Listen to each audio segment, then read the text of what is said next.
Hi, I'm John Little, and this is the ShockCast for Megashock.com and for Saturday, and on Saturday, April 21st, 2018.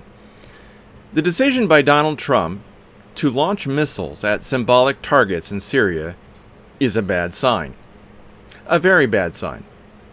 It's a sign that the deep state operating within Washington, D.C. has been able to maneuver President Trump into doing what it wants.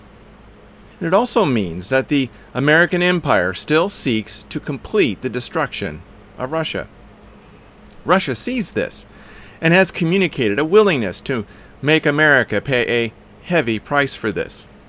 And Russia has already demonstrated many times a willingness and ability to take draconian steps to ensure her security.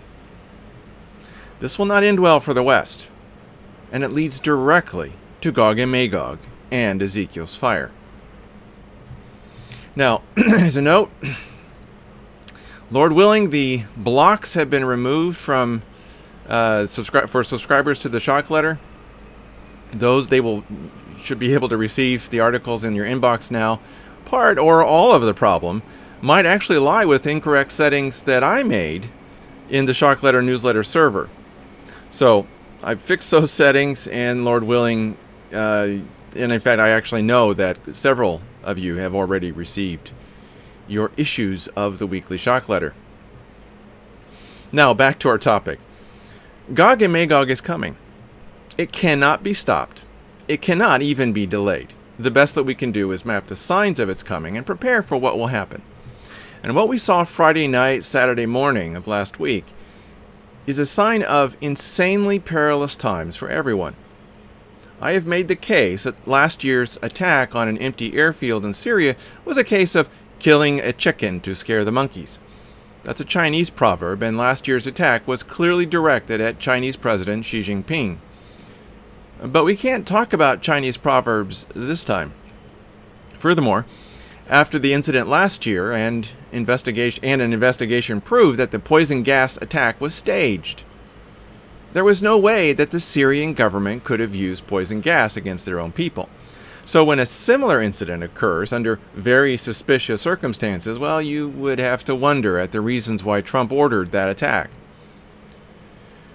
So I give you two choices. Either Trump is a fool, or Trump is a liar. And I'm sorry, but those are the only choices that you have. And I don't believe that Trump is a fool. No one in their right mind believes that a poison gas attack actually happened in the city of Duma. And I will demonstrate why later. So that leaves us with a question about what Trump is actually doing. There's a deep game at play here, and you should be very concerned about what's being played and who's playing and why. And the implications are war on a scale never seen in human history. Now, let's take a step back and look at the timeline for the run-up and aftermath of those missile strikes in Syria. On March 13th, Russia warns that rebels in Syria are preparing to film a staged and fake chemical weapons attack in Syria. Russia warns that any loss of Russian servicemen will require a military response. March 29th, the Pentagon announces that U.S. troops need to remain in Kurdish-held areas of Syria. Hours later, Trump says that U.S. troops will be leaving Syria soon. April 3rd. After days of talking about the need to withdraw from Syria, Donald Trump orders the U.S. military to make plans for the withdrawal of U.S. troops from Syria. April 7th. Just a few days before the Syrian military is set to capture the town of Duma, Syrian rebels release a video in which they claim that chemical weapons have been used against civilians in Duma by the Syrian military. April 10th. It is announced that the Harry S. Truman Carrier Strike Group will leave harbor on April 11th for deployment in the eastern Mediterranean, where it is anticipated to arrive at its deployment area on or before April 22nd, and that's tomorrow. April 13th. Trump orders the launch of missiles at 3 government/military targets in Syria. April 15th.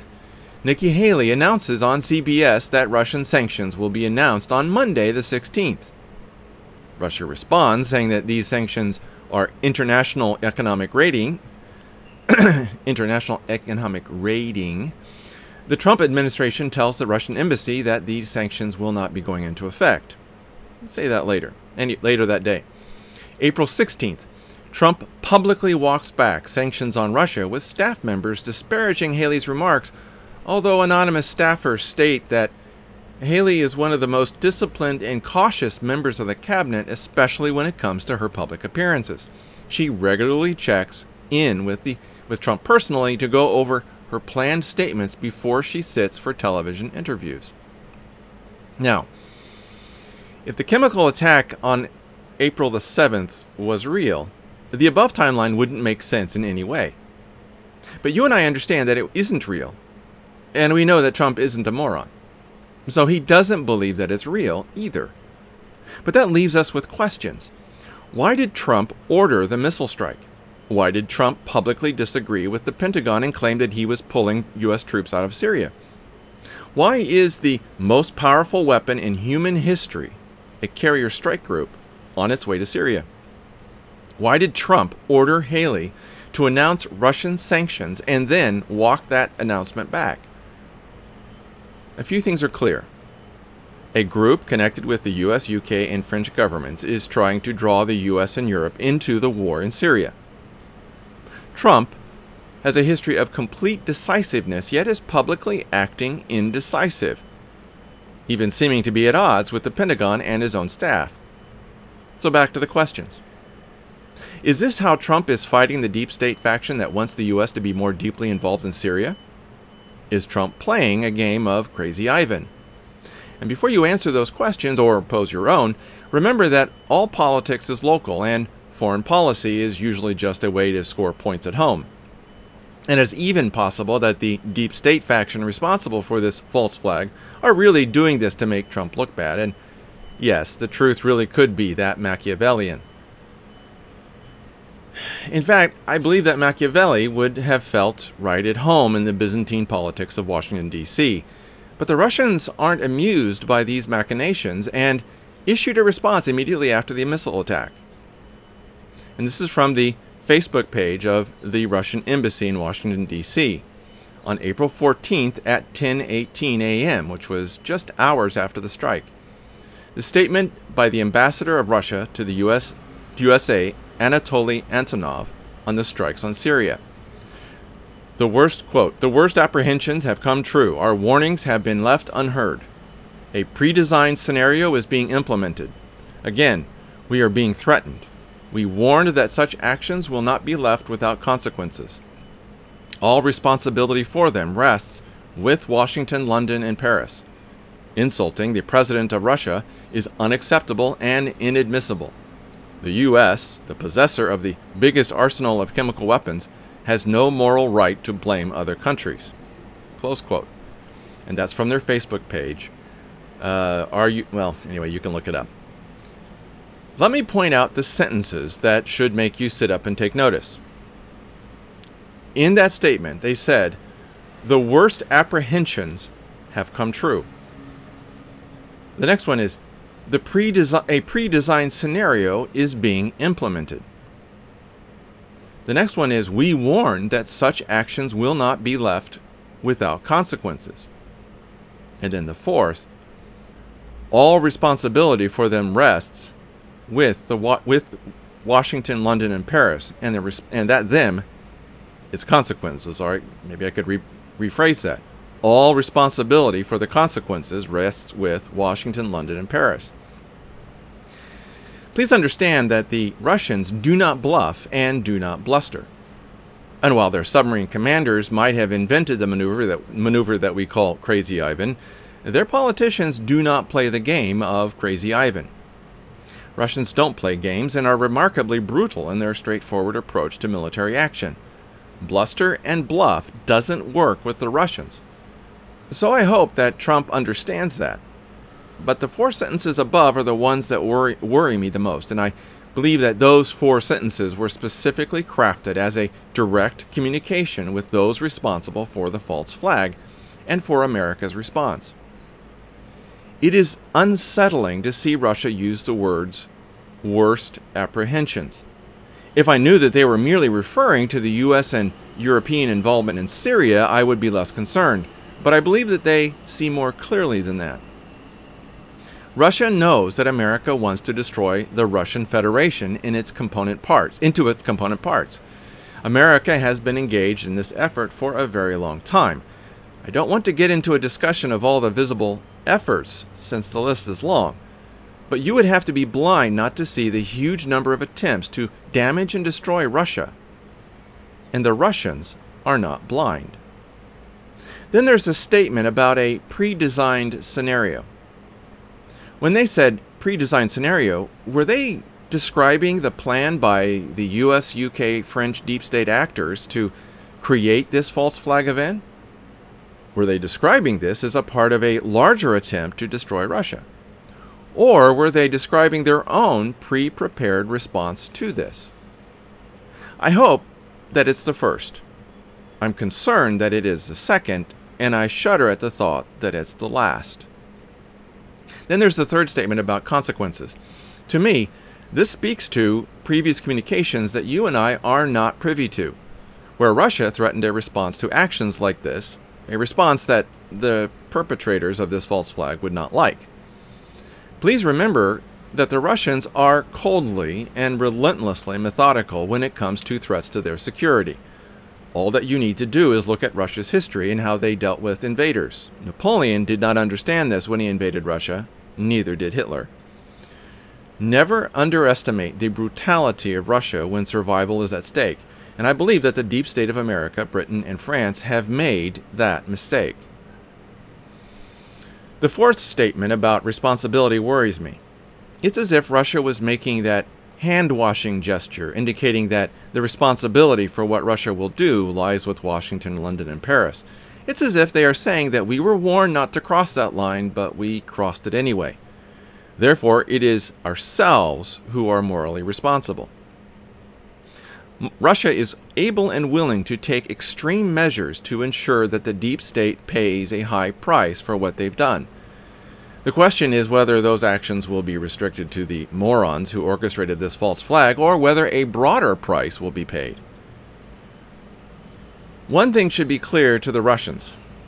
The American deep state does not learn from its failures and does not acknowledge warnings or common sense. So I fully expect Russia to eventually do the one thing that I have been warning about for years. An EMP attack on the U.S. followed by, maybe, a nuclear strike. Of course, Russia wouldn't need to do more than an EMP strike. America's vulnerable and crumbling electrical infrastructure would be easily overwhelmed and destroyed in an instant. And I honestly do not know why Russia has waited this long to do that. The American deep state has proven itself to be unwilling to listen to reason. Russia surely must see that. So when Russia launches her campaign to destroy Israel, you can bet that Russia will take steps to eliminate the U.S. first. And again, I believe that it will mean an EMP attack on the U.S. that will permanently destroy America's capacity to generate power, leading to the death of up to 90% of America's population. With America neutralized, Gog and Magog will be free to descend upon Israel, and I believe that this moment in time is arriving quickly, as early as 2019.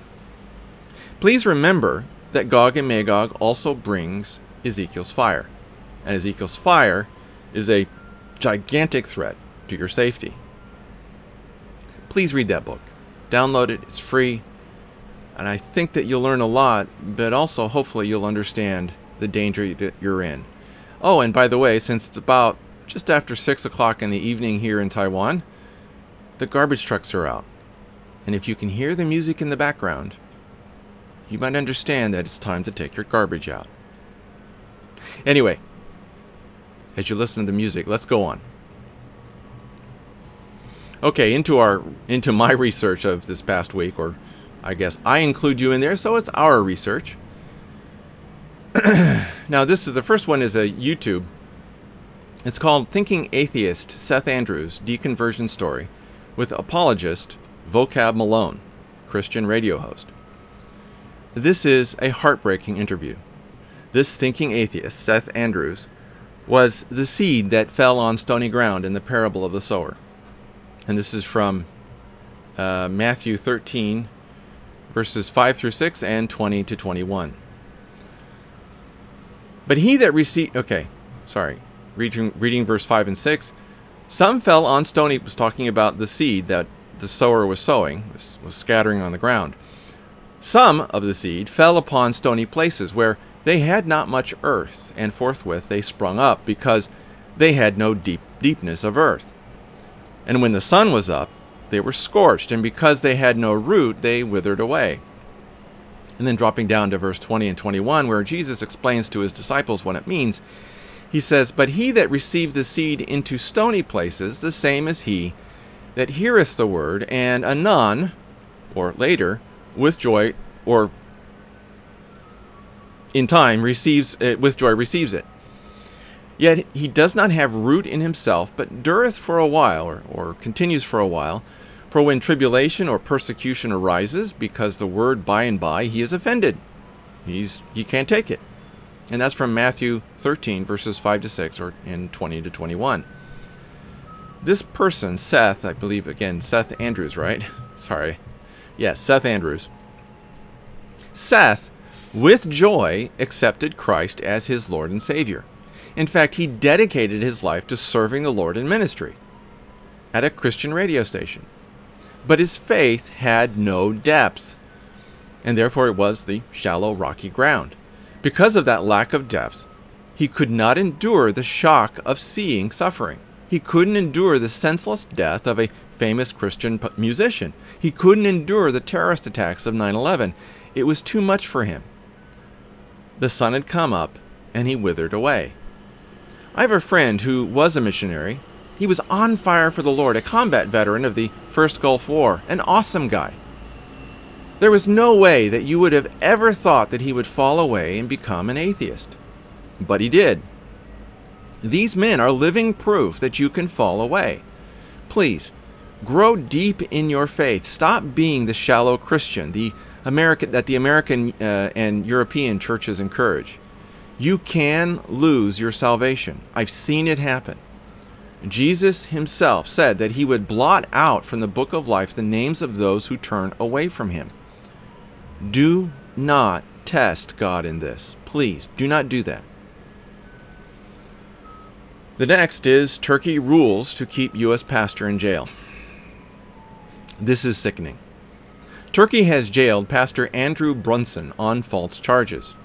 Once upon a time, Turkey had more than 2 million Christians. Now, as this article says, quote, numbering just several thousand, the Protestant community in overwhelmingly Sunni Muslim Turkey largely comprises converts from Islam, expatriates, and refugees, close quote. Why are there just several thousand Christians left?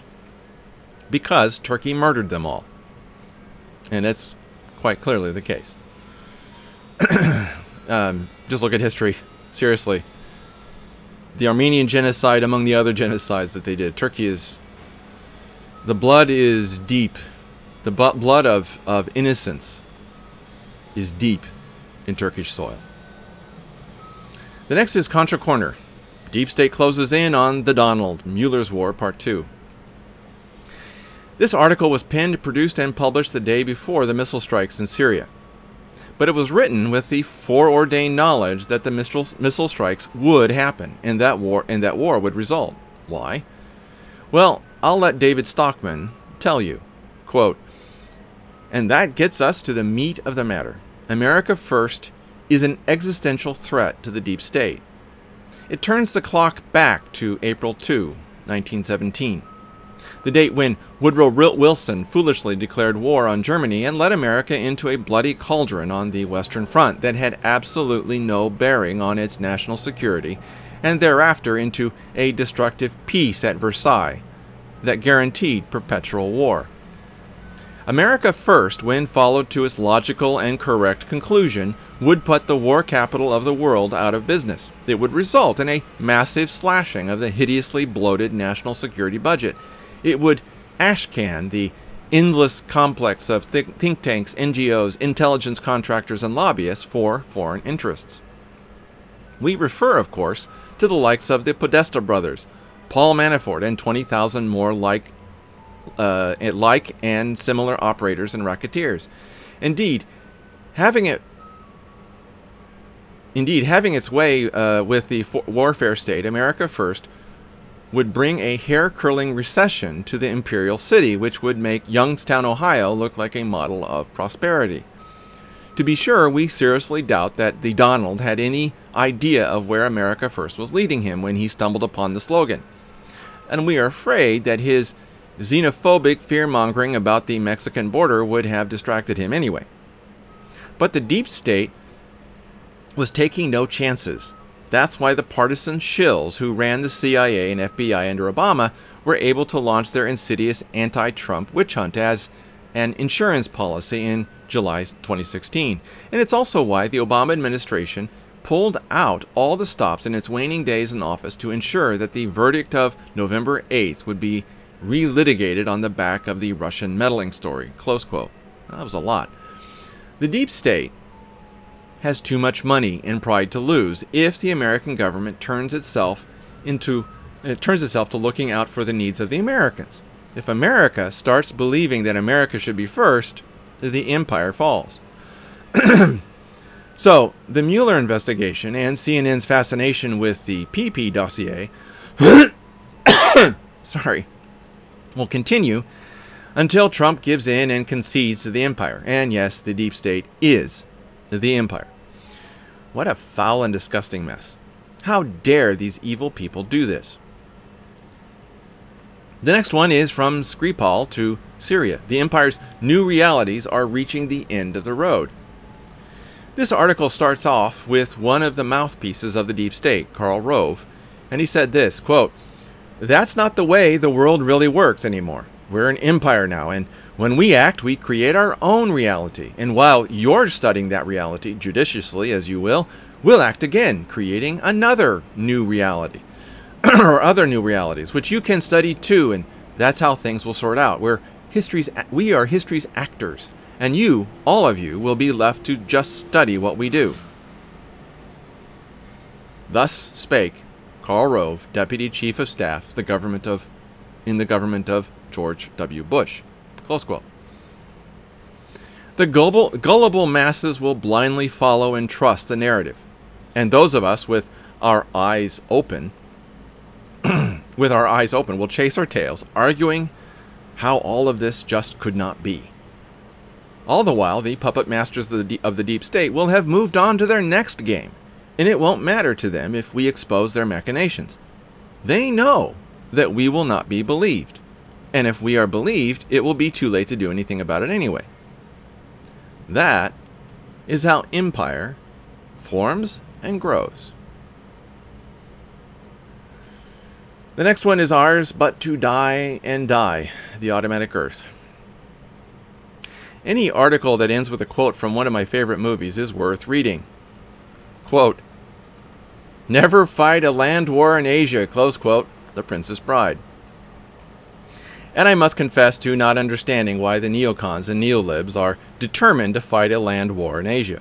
Oh, I know their reasons, but I also know that those reasons are insane, and Russia will not balk at dropping nukes on the West to get them to stop trying to conquer them. Please remember that this is a culture that does not play baseball, but imports lots of baseball bats. Why do the Russians import lots of baseball bats? To settle traffic issues. Seriously, if there's a traffic accident, if there's a dispute over whose cars, whatever, out come the baseball bats. Seriously, don't mess with the Russians. Russia was forged under insanely harsh conditions. So hardship isn't going to destroy them. Armies aren't going to destroy them. So the neocons don't have a hope of destroying Russia. But they keep trying. The problem is that Russia will eventually need to do something about the rabid dogs in Washington, London, and Paris. Will it be an EMP attack? That's what I would do if I were Putin. Oh, and by the way, if you hear construction noises outside, they're building a fire station nearby. Just next door, actually. Okay, the next one is DHS Media Monitoring Services, a core competency in tyranny. Prepper Gal shared this in the comments section, and she said, quote, Orwell would be impressed and quite dismayed at the same time, close quote. I wasn't sure what she meant until I started to read this article, and she was making an understatement, if anything. The part of the article about this mass surveillance weapon is a quote from Carl Denninger. Quote, online within 5 days of handing out the contract, which means it already has been built, is operational right now, but you haven't been told one thing about this. There has been no public debate or disclosure, and someone or a bunch of someones already have it running and vacuuming up the data, including the mobile component, complete with push notifications. Okay. In other words, the option to stop this through peaceful political activity has already expired. The weapon has already been built, tested, and is in use right now, almost certainly by multiple parties without any disclosure or political debate. The scope of work laid forth constitutes tens, if not hundreds, of man-years of effort at a minimum. It is not a trivial undertaking, and having been in the software industry myself, I understand how much work goes into the kind of software that this article is talking about. Continuing with the quote. Someone, or more likely a bunch of someones, has expended millions, if not tens of millions of dollars, or even more, to build this surveillance weapon. And they have done so in complete secrecy, with foreknowledge that this bid would then be solicited for their work, and thus they would be able to be paid for the same, for their work. It is flat out impossible to conclude otherwise, given the contents of the request and the deliverable deadlines, close quote. Now again, this is about a solicitation for, soliciting for a project. Basically, it's a government the government publishes a bid or an offer to have companies bid on a certain project, but they have set the parameters for this bid in such a way that only one company that already has the software up and running could actually fulfill the order or fulfill the bid. Anyway, but let me continue. Talk about malice aforethought. Wow. Basically, what this means is that the DHS promised to give the contract for this weapon to someone if they would complete it before the contract was offered. They wanted it ready to go before the offer was made public. They wanted to minimize the fuss over this and get this weapon up and running so that it could be going after, quote-unquote, the bad guys, which is you and me. Welcome to the bad guys. You have already been tagged and numbered, and there really isn't anywhere you can run. Catching you will be like shooting fish in a barrel. Thank you, PG. The next one is Yeshua appears to Jewish rabbi and shakes his entire world. It's a YouTube video. DRG shared this in the comment section, and it's a powerful testimony of an Israeli Jew coming to faith in Jesus Christ, and he paid a tremendous price, or the tremendous price, of losing his family for his faith in Jesus Christ. This happens in Israel and to friends of mine, unfortunately, far too often, and I'm afraid that we've seen this here in Taiwan as well. Now, let me give you some background to his comment about the Sanhedrin in Israel, the rabbinic courts. The reason why the ultra-Orthodox have so much power is that they have been able to insert themselves into the political process and help tip one party or another over into a majority so that they can form a government. Since Israel is a parliamentary democracy, this gives single-issue parties like the ultra-Orthodox lots and lots of power, since it is extremely rare for a political party in Israel to get enough votes to form a government without other smaller parties joining. However, this political prostitution has also earned these religious parties a rather bad name. Of course, they don't mind as long as they get their power and an outsized portion of the Israeli budget. Oh, and the name Rabbi. I understand why he chose to use that title, but I don't think that it was right for him to do so, since Jesus told us not to. Hopefully, the Lord will change his mind on. The Lord will change this rabbi's mind on this. Okay. Thank you. And by the way, thank you, DRG, for that. The next one is China's plan to lead the world in AI, artificial intelligence. Every time that I hear about something like this, I think about that seven-headed dragon in Revelation that gives power to the beast. Of course, it's clear that this is Satan, so I can't point the finger at China on this one, but it's hard. I keep struggling with this. But the idea that China would develop AI that would give the Antichrist the ability to rule the world, well, that's a big wow. We should keep tabs on this, and I certainly will, because I'm willing to bet that the Antichrist system will be developed and tested in China. Okay, now, why oil prices can't rise very high for very long from our finite world. The problem when dealing with difficult and complex topics is that most people do not understand the significance of the central idea, and they do not understand the structures that have grown up around that idea that support that idea. Those of us who have spent a large part of our lives looking at such ideas and their supporting structures, we get it. We understand because we look at these things all the time. We immerse ourselves in the complexities so that we can help you understand how important they are. More importantly, we do this to warn you of the life-threatening dangers that lie in your future if you do not prepare for what we see. Contained in this article is an attempt to make the downslope of peak oil more understandable, and this attempt replaces oil with air, which is a very interesting analogy. Oil really is like air in terms of life and the health of an economy. My hope is that you understand what the what of all this. Let's see. Oh, sorry. I didn't write that very well. My hope is that you understand what all of this means for your future, because conventional oil production is declining. We will quickly reach a point where the civilization that we know and love cannot exist. Unfortunately, powerful nations will not go quietly into this new future, and they will steal, kill, and destroy to obtain what they want. It will be one of the darkest moments in human history.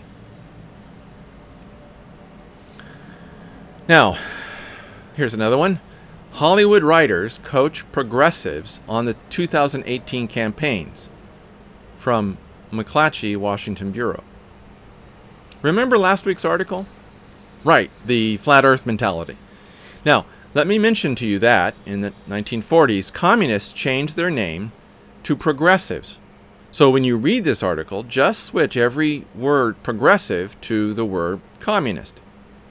And communists are just a more insidious, bloodthirsty kind of flat earther. The proof that communism doesn't work and never works is available for anyone and everyone to see, but communists aren't interested in proof, just like flat earthers. Communists believe what they believe, and they do not want to be confused by the facts. The only good thing that I can say about communists versus flat earthers is that most communists don't claim that the Bible tells them to be communist.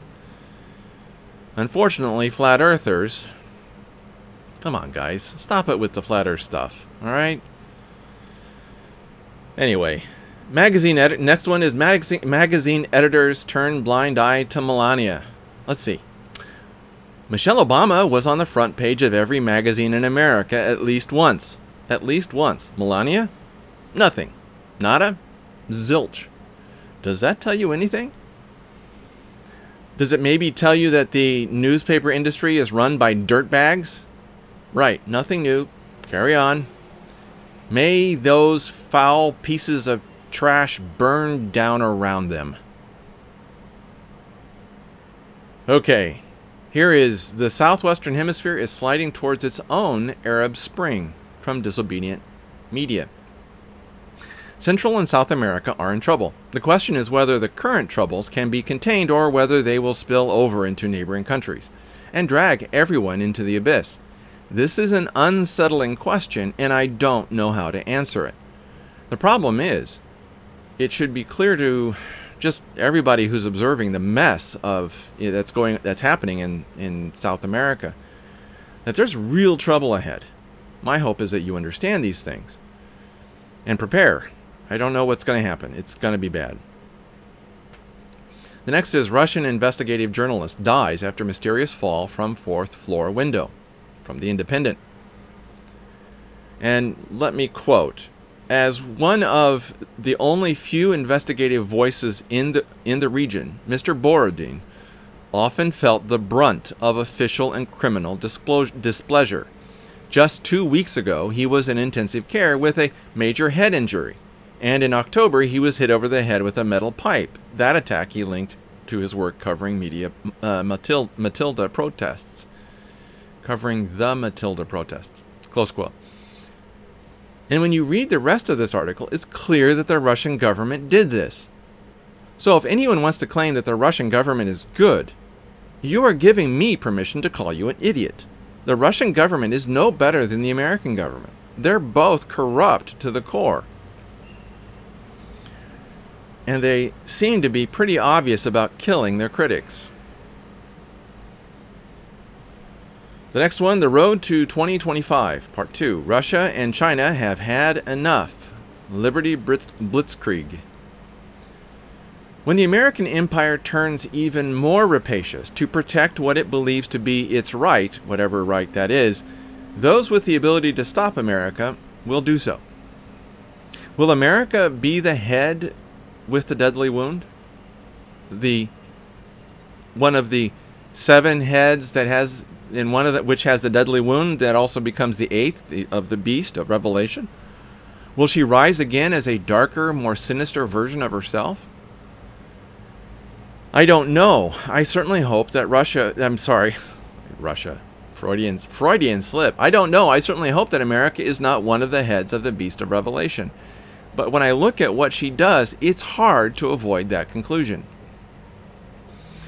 Next, I go into the Syrian situation. Here's a run-up in the aftermath of the missile strikes in Syria on April 13th and the 14th. These articles were from both before and after. As I mentioned before, there's something going on behind the scenes, and it's not good. There's something wrong with the official story, and the articles that follow detail some of that wrongness. I won't go into all the articles, but here are a few. This one's titled, Watch. Former head of British Armed Forces in Iraq tells truth about Syria and then is cut off by Sky News. And this is from Zero Hedge. This was before Trump's missile strike on Syria, and it demonstrates how the deep state in the UK is also controlling the narrative over Syria. They want, no demand, that Assad be taken down. What does Israel want? The elimination of Iranian influence in Syria and Lebanon and peace with any government that sits in Damascus. They don't care how it happens. They don't care who does it. They just want it to happen. Israel has a proven ability to make peace with enemies, if the enemies are willing to make peace. So don't label the deep state, point all this deep state stuff over at Israel. Wrong direction. Don't point there. It's the UK, America, the UK, and France. Okay. Next one is Russian warships carrying military hardware spotted crossing Bosporus towards Syria. Another Zero Hedge article. And this seems to be part of Russia's response to this foolishness. More military hardware for Syria. They had a little bit of time to get this shipment set up, since Trump said that he was going to launch missiles, or maybe this shipment just happened to coincide with the aftermath of this missile attack. It's hard to know. Now, here are 7 questions about the Syria airstrikes that aren't being asked. And they are pretty good questions. Number 1, why couldn't the military wait for inspectors to do their jobs? Number 2, how do we know we're being told the truth? Number 3, have strikes like this ever really punished a country's leader or sent them a message for that matter? Number 4, why isn't the full range of U.S. activity in Syria getting more coverage? Number 5, where are the advocates for a smarter national security policy? Number 6, how can a country uphold international norms by violating international law? Number 7, did the airstrikes make Trump presidential? For discussions on the answers, you'll need to read the article. But I'm afraid that number 7, we know the answer. to many, the airstrikes did make Trump look presidential. And that's a bad sign. Okay. Next, is Trump the prisoner of the war party? This is from Patrick J. Buchanan, his official website. This post is part of what worries me, that Trump would have been captured by the empire. But the article doesn't just address that idea. It also ends with an ironic twist that I've been reflecting on ever since the Shiites took over Iraq. Quote, "We have a vital interest," says the Post, "in preventing Iran," and that's the Washington Post, "in preventing Iran from establishing a land corridor across Syria.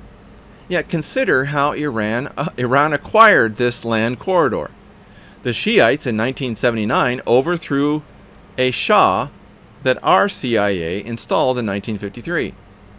The Shiites control Iraq because President Bush invaded and overthrew Saddam and his Sunni Ba'ath Party, disbanded his Sunni-led army, and let the Shiite majority take control of the country. The Shiites are dominant in Lebanon because they rose up and ran out the Israelis who invaded in 1982 because they had tried to run out the PLO and were successful. How many American dead will it take to reverse this history? How long will we have to stay in the Middle East to assure the permanent hegemony of Sunni over Shiite?" And of course, it begs the question, and by the way, it's a close quote. The thing is this, with all the failures of America in the Middle East, with essentially everything that we're doing is just making the Shiites more powerful, it's almost as if we want the Shiites to win. That may not be the design or the desire, but that is the result. Okay, here's an article on economic collapse. The sovereign debt crisis has spread to 119 countries, and this is from Armstrong Economics. Here's a quote, and it's serious. Quote, "The sovereign debt crisis is on schedule to be noticed starting here in 2018. We have 13 governments now who are already in default of their debt payments." That's already 13 governments. There are more than 100 nations who are on the verge of a debt crisis. The rise in U.S. interest rates and the strength behind the dollar pushes these nations over the edge. I have been warning that this trend would emerge as part of the turning point back in 2015.75. It will now intensify as we head into 2020. 2020? I'm sorry, close quote. 2020? That's close, and I hope that we last that long. Gog and Magog might get us first. Now to the articles that I talk about, or the category that I call Matthew 24:7, which talks about nation or ethnos rising against ethnos. Germany cracked down on Middle Eastern crime families. This is absolutely and completely insane. How is it possible for a country to lay down and die like this? Here are a couple of paragraphs to give you a little understanding of what I mean. Quote, "Middle Eastern crime clans now control large swaths of German cities and towns, areas that are effectively lawless and which German police increasingly fear to approach. The crime families, which have thousands of members, have for decades been allowed to operate with virtual impunity. German judges and prosecutors were unable or unwilling to stop them, apparently out of fear of retribution." Then the next paragraph. "The police cannot win a war with the Lebanese because we outnumber them." And this was actually quoted from a criminal clan members that were speaking to the Gelsenkirchen police chief Ralph Feldman. Close quote. I just don't get it. It's as if the Germans are intent on committing suicide. Then there's Russia's heavy bombers returned to Iran, presumably for Syria-related operations. It looks like Russia and Iran are getting real close to each other diplomatically, and it looks like Iran's decision to allow Russian bombers to use Iranian air bases and airspace, it looks like it happened before America's missile strike on Syria. This is, by the way, from my Gog and Magog category. The next one is 200 American troops killed in Syria, along with 1,800 more PMCs, which is paramilitary contractors. This is Chris from Poland who mentioned this in the comment section, and he said, I have no opinion about the credibility of Hal Turner, but the Russian media indeed reported the same thing. So he says that the Google Translate, he leaves a link and he says the Google translation is rough, judging with my Russian, but you can see the picture. Now we go on. It says the Russians killed in February were members of so-called Wagner Group, something like, let's see, this is so-called Wagner Group, something similar to Blackwater.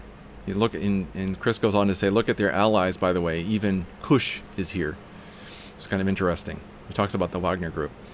Now, if the above info about, in continuing Chris's comment, if the above info about Russian response in East Ghouta is even approximately accurate, we already have body bags on both sides, and they will respond to each other. Archduke Ferdinand is already dead, referring to the assassination of the leader of the Austro-Hungarian Empire that launched World War I, or started a process that launched World War I. The dynamics of the situation is scary, because the only safe scenario must assume that someone steps back. Russia will not, believe me. And of course, being in Poland, and being the person that Chris is, he understands. America, judge for yourself, apologies for being sarcastic. Welcome to Ezekiel 38, which will be the final product of all of this. Close quote. With both Russians and Americans coming home in body bags, there is very little hope of de-escalation. And that means that we have probably begun the acceleration phase for the coming of Gog and Magog. That was an excellent submission, Chris. Thank you. Now here is, again, following along in the Gog and Magog category, Trump lays the seeds to World War III, Armstrong Economics. DRG shared this link in the comment section, and it's as excellent as it is unsettling. In this article, Martin Armstrong lays out the truth of what Paul was saying to Timothy. Quote, and this is 1 Timothy 6:10. For the love of money is the root of all evil, which, while some coveted after, they have erred from the faith, and pierced themselves through with many sorrows. Close quote. Again, 1 Timothy 6:10. The wars that America has fought have always been about money, even the American Revolution. Of course, we didn't claim that it was about money. No, we talked about the moral reasons for going to war. We talked about self-defense. Well, it looks like money is yet again the reason for America's involvement in Syria. I have my doubts about that oil in the Golan, which Martin talks about. It's shale oil, which is hard and expensive to extract, and therefore uneconomical. But the rest of what he says makes sense. But Martin, to call the Golan occupied Syrian land is deeply unfair. Syria deserved to lose that land. It needed to lose that land, and I could go on for hours about why this is true, but I won't. The bottom line concern can be found in the last two paragraphs. Quote, from this article, quote, it is a shame that Trump does not stand for a new way of dealing with this same old agenda that even Obama tried to send in troops over Syria, but was rejected by the people of the United States. Nobody asks the people about any war. Politicians take it upon themselves to follow the script of centuries when money is at stake. This action will escalate in the months ahead, going into November 2018. November 2018. Hansel and Gretel left a trail of breadcrumbs to follow to get home. In politics, just follow the money to find the truth. Close quote. November 2018. Escalation. That sounds like Gog and Magog in the summer of 2019. We'll see what happens, but that is a very unsettling thing to think about. And of course, I could be wrong. It could even happen sooner than the summer of 2019. But I'm hoping that we have at least that time. Thanks, DRG. Appreciate that. Okay. Now on to my Israel category, and this is always the last category of the shock letter. And my articles on Omega Shock. Israel police use stun grenades to quell ultra-Orthodox rioters. This is a snapshot of the ongoing civil war in Israeli society, and a look at the gigantic secular-religious divide. Part of the problem is that the ultra-Orthodox do not recognize Israel as a legitimate country, since they believe that only the Messiah can legitimately recreate the Jewish state of Israel. Now, again, I've talked about this often, and it takes maybe someone who's lived in Israel like myself to be able to explain this divide that's happening, that runs right through Israeli society, where you have on the one side the ultra-Orthodox, and on the other side the atheists and the agnostics that are attempting, and or the moderately religious that are fighting back against the ultra-Orthodox. It's an interesting civil war that's going on. Not a shooting war, but it's still a civil war. The next is Take the Red Pill, the history of Syrian false flags exposed. Now, you would think that this would go into the Syria incident section, but there's more to this than that. The Palestinians have been playing this game for a very, very long time. These false flags in Syria, and in Israel and all over the place. And they've been successfully duping journalists and the average American for decades. And the Israelis have not been responding to the vile and evil propaganda from the Arabs with enough energy. So as the Palestinians have been engaging in false flags, Israel has not been responding properly with their own diplomatic and countering the propaganda, anti-propaganda efforts. They've done some stuff, but it's not enough.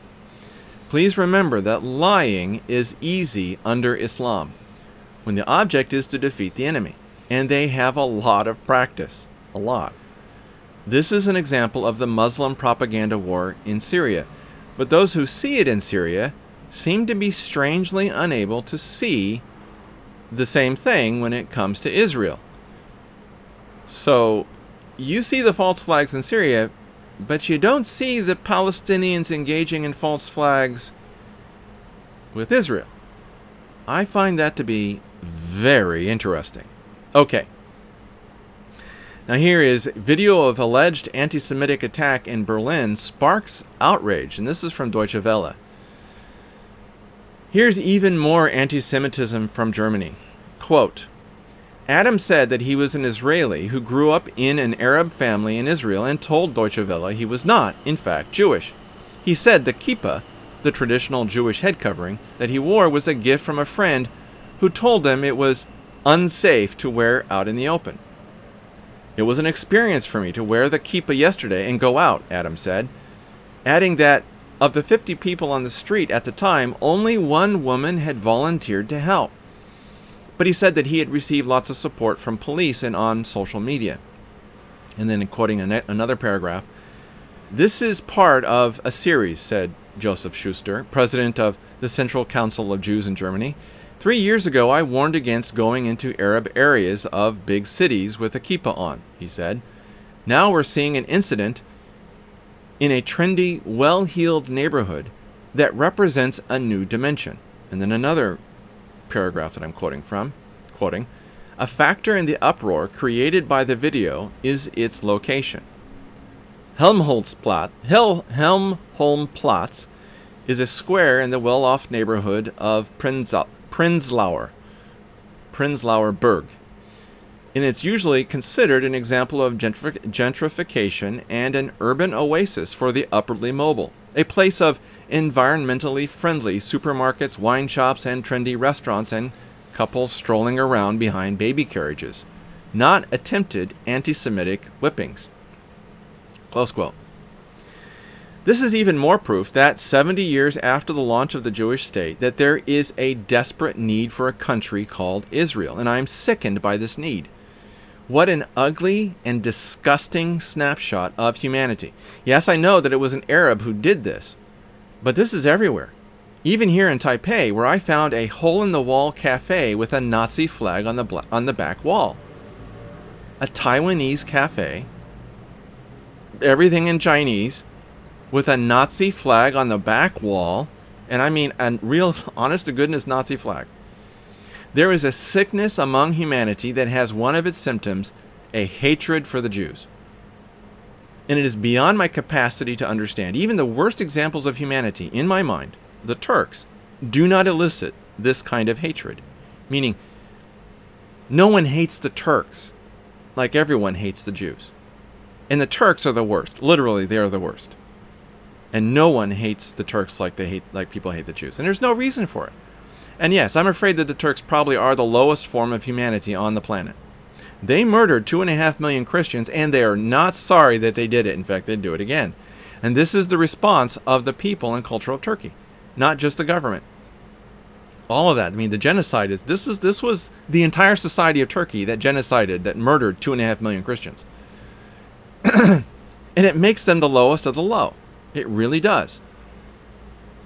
But no one should hate like this. I don't hate the Turks like people hate the Jews. No one should hate the Turks like people hate the Jews. No one. Yet it happens everywhere. And it's growing by leaps and bounds.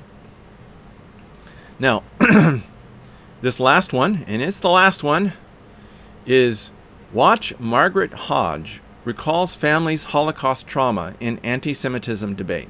Jewish News. Britain's rising anti-Semitism has a figurehead, Jeremy Corbyn.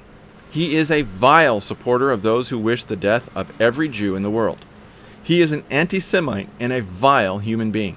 And under his leadership, the Labour Party has become the haven and protector of Islam and Muslim extremism. And Labour Party MP Margaret Hodge stood up to say this about Britain and her own party. Quote, she added, I have never felt as nervous and frightened as I feel today at being a Jew. It feels that my party has given permission for anti-Semitism to go unchallenged. Anti-Semitism is making me an outsider in my Labour Party. To that I simply say enough is enough. Close quote. Unfortunately, it won't stop here. It will only get worse, and people like Margaret will eventually have only one place to go if they wish to be safe. Well, that's the ShockCast for Saturday, April 21st, 2018. I know that I do go on, but that's only actually half of the article. There's a lot more in there, and I hope that you take the time to read. My hope is that you have a good weekend, and that when your pastor speaks to you, that his words will be words that reach deep into your soul and bless your life and give you what you need to serve God as faithfully as you can.